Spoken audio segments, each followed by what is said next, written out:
सबसे रिक्वेस्ट है कि वो अपने फोन्स की लाइट्स ऑन करें और भरपूर क्लैपिंग में चीफ मिनिस्टर पंजाब को स्टेज पे बुलाएं। मैडम चीफ मिनिस्टर,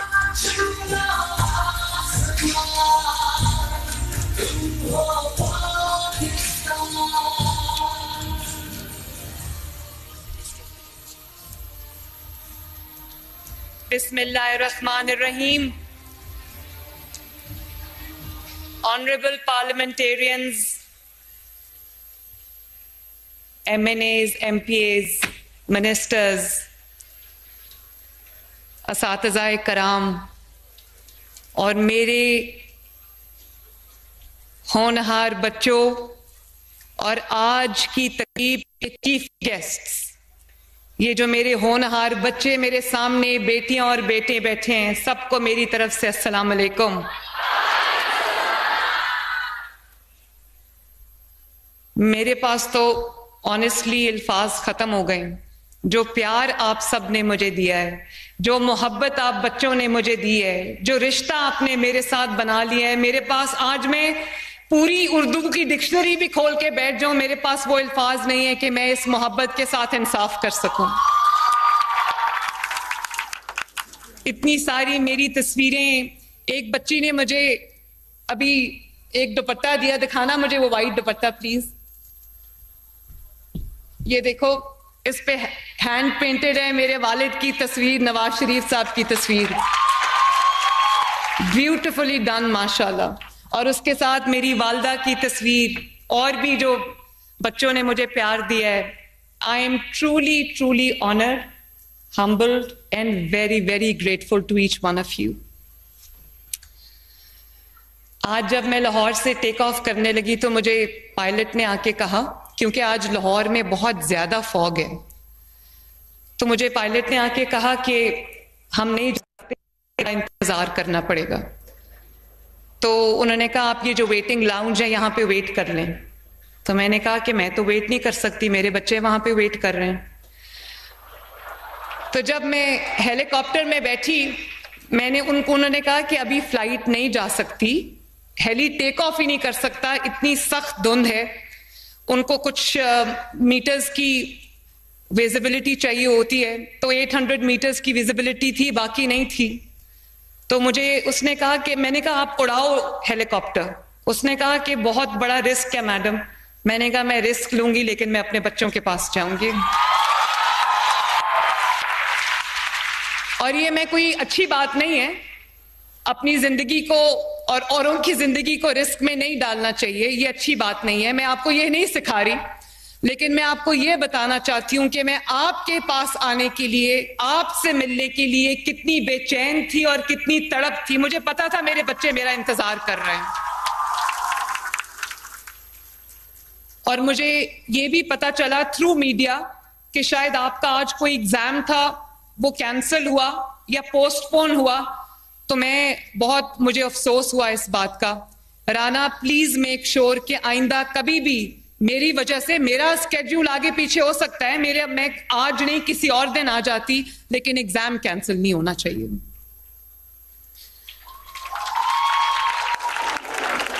और अभी मुझे डर है कि जब मैं घर जाऊंगी ना, तो मुझे नवाज शरीफ साहब से, अपने वालिद से डांट पड़ेगी, क्योंकि वो वालिद हैं, अपने बच्चों की सेफ्टी का सबको ख्याल होता है। तो अब मुझे कहेंगे कि तुमने रिस्क क्यों लिया और पायलट की बात क्यों नहीं मानी, लेकिन वो डांट मैं खा लूंगी। मुझे खुशी है कि मैं आज आपके दरमियान मौजूद हूं।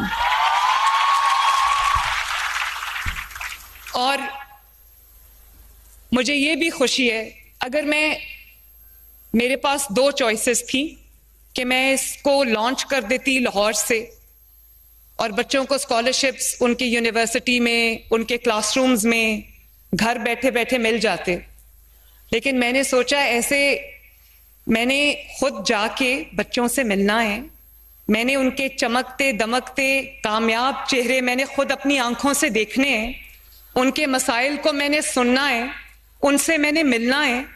और अब जबकि ये प्रोग्राम मैं 6 शहरों में जा चुकी हूं, 6 यूनिवर्सिटीज में जा चुकी हूं, तो मुझे अब पता चला है अगर मैं ना आती तो शायद मुझे ये अंदाजा आता है कि स्कॉलरशिप कितने डिजर्विंग बच्चों को गया है माशाल्लाह। और मेरे बच्चों, मैं आज अल्लाह ताला के सामने भी सुरखरू हूं, आप सबके सामने भी सुरखरू हूं कि ये 30,000 स्कॉलरशिप्स पाकिस्तान की तारीख के सबसे बड़ा स्कॉलरशिप प्रोग्राम, ये एक भी स्कॉलरशिप किसी नॉन डिजर्विंग बच्चे को नहीं गया। 100% मेरिट फॉलो हुआ है। मैंने कोई बच्चा खड़ा होकर मुझे ये नहीं कह सकता कि उससे किसी ने ये पूछा है कि तुम्हारी सिफारिश कौन है, किधर से तुम आए हो, कौन सी पार्टी से तुम्हारा ताल्लुक है। एक भी बच्चे से ये सवाल नहीं हुआ। अगर आप मेरिट पे हैं तो आपको ये स्कॉलरशिप मिला है माशाल्लाह। कल मैं जब गई, इसी तरह मुझे पता चला, बच्चों ने तकरीर की, 2 बच्चों ने, एक बच्ची ने कहा कि उसके वालिद नहीं है, और उसके वालिद की जब वफात हुई तो उसके बाद लोगों ने कहा कि तुमने बहुत पढ़ लिया, बस करो, हमारे पास पैसे नहीं है। तो उसने कहा कि उसी वक्त मुझे पता चला कि कोई स्कॉलरशिप स्कीम लॉन्च हुई है, मैंने अप्लाई किया, मुझे स्कॉलरशिप मिल गया, तो अब मुझे अपनी पढ़ाई डिसकंटिन्यू नहीं करनी पड़ेगी। उसके बाद एक और बच्ची ने मुझे बताया, वो भी, उसने भी तकरीर की, वो दोनों बच्चियां तकरीर करते करते रो पड़ी, मुझे भी रुला दिया, आज भी मैं रोई हूं। बाय द वे, एक चीज मैं चाहती हूं कि जो मैं जेल में रह के आई 5 महीने, एक बार बगैर किसी कसूर के, 5 महीने दूसरी बार एक डेथ सेल के अंदर 24/7 सॉलिटरी कन्फाइनमेंट थी, लेकिन सवाए अपनी वालिदा की डेथ के दिन जब खबर मुझे मेरे वालिद ने आके दी कि आपकी माँ इस दुनिया से चली गई हैं, वो भी कैंसर की पेशेंट थी, तो सवाए उस दिन के और उस दिन के जब मुझे ये खबर मिली कोट लखपत जेल में कि मेरे वालिद को नैब की कस्टडी में, उनको कोई वो बीमार इतने हो गए हैं कि उनको हॉस्पिटल लेके जाया गया, सवाए उन 2 दिनों के मैं कभी नहीं रोई, कभी मैंने विक्टिम प्ले नहीं किया, मैं कभी नहीं रोई। लेकिन मैं जब आप सबको देखती हूं, आपकी बातें सुनती हूं, बेख्तियार मेरी आंखों में आंसू आ जाते हैं।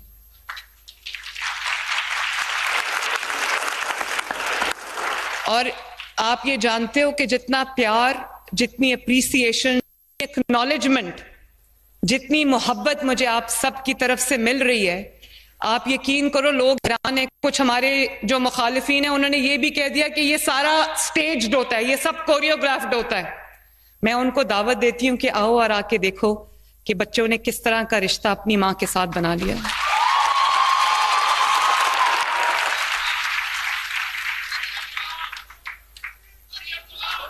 Thank you, thank you, thank you बच्चों, थैंक यू सो मच। और मैं भी आपसे मिलने आई हूं, अभी मिलती हूं, मैं आपसे अभी मिलती हूं।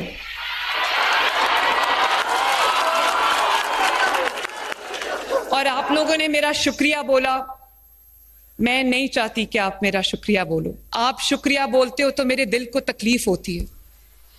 ये आपका हक था, ये आपका मेरिट था, ये आपकी मेहनत थी, ये आपकी दिन रात की मेहनत थी और कमिटमेंट थी जिसका समर आपको मिला। आपने मेरा शुक्रिया कभी नहीं बोलना, ये आपका था जो आपको मिला है। और शुक्रिया अदा करके नहीं, सर झुका के नहीं, सर ये स्कॉलरशिप लो, क्योंकि ये आपका मेरिट है और ये आपकी मेहनत है, ये उसका सिला आपको मिला है माशाल्लाह। और कितनी अच्छी बात उस बच्चे ने कही कि अभी जो तकरीर कर रहा था कि रियासत होगी माँ के जैसी, हमने सुना था, अब लगता है कि रियासत माँ के जैसी है। मुझे खुशी है कि मैंने 10 महीने के अरसे में ये टाइटल जो है ये बच्चों ने मुझे दे दिया है कि रियासत होगी माँ की जैसी। और उस बच्चे ने कहा, अभी आपके सामने उस बच्चे ने कहा कि मुझे वसाइल की कमी की वजह से 1 साल अपनी तालीम जो है वो सस्पेंड करनी पड़ी।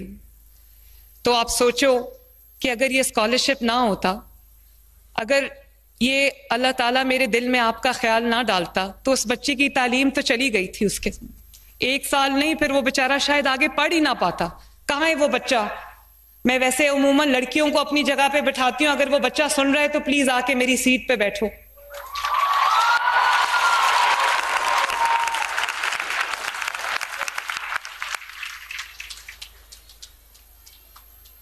और ख्वाब जो है ना वो सब बच्चे देखते हैं। Very nice.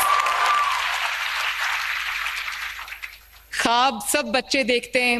मैं भी आपकी उम्र से गुजरी हूं, मैंने भी ख्वाब देखे, आप भी देखते होंगे। एक अच्छी जिंदगी के ख्वाब, आला तालीम का ख्वाब, कुछ कर दिखाने का ख्वाब, जिंदगी में किसी जगह पहुंचने का ख्वाब, कुछ बन जाने का ख्वाब, ये सब आप देखते होंगे। लड़कियां भी देखती होंगी, लड़के भी देखते होंगे।